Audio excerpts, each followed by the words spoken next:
Hi everyone, did you get all shoveled out from that storm we had? That was quite the snowfall we had. I don't think I've seen snow like that since I was a little kid. Tonight I want to make a big pan of chicken spaghetti, and when I say big, I mean big.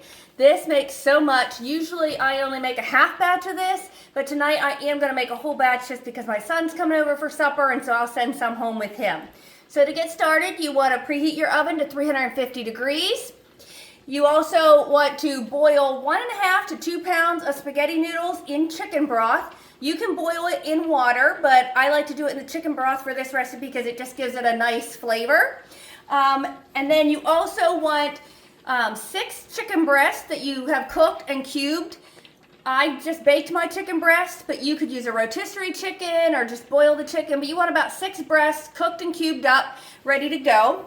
And then in my large skillet here, I have 1 stick of butter melted. And to that, I'm going to add 1 onion and 1 green pepper that I have chopped up.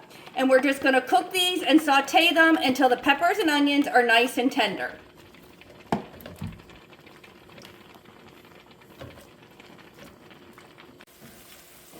All right, so now that our onions and peppers are all sauteed in that butter, we're going to add 1 can of the Rotel. This is the diced tomatoes with green chilies. This is just the generic brand, but we're not going to drain that or anything. We're just going to add that whole can of Rotel. And I have 16 ounces of Velveeta cheese that I've cubed up here. And then 2 cans of cream of chicken soup. And then we're just going to stir that around and keep cooking it on a low heat until all the cheese is melted. Oh, it's looking so good already. I love this spaghetti.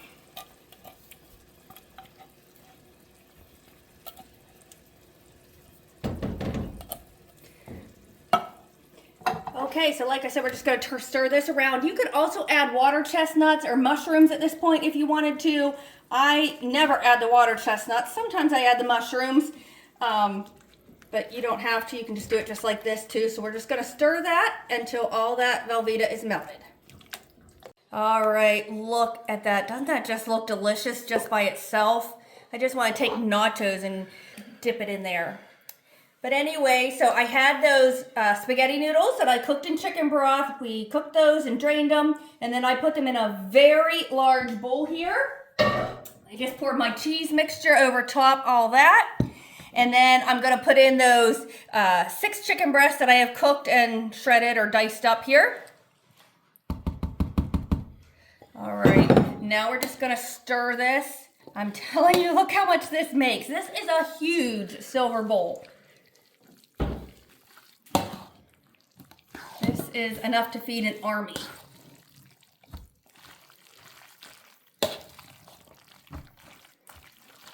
Oh my goodness, look how good that looks. All right, I think that should do it.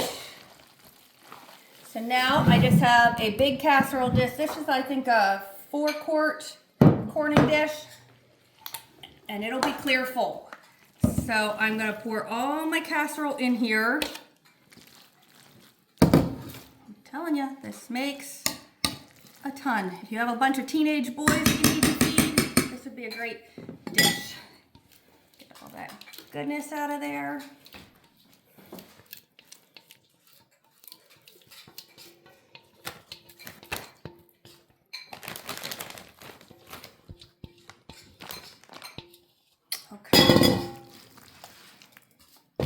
All right, now you can cover the top with some black olives if you want to. I don't usually do that, but I do always take some cheddar cheese and sprinkle a bunch of cheddar cheese on the top.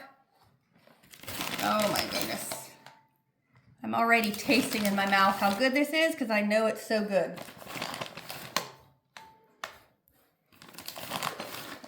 There we go.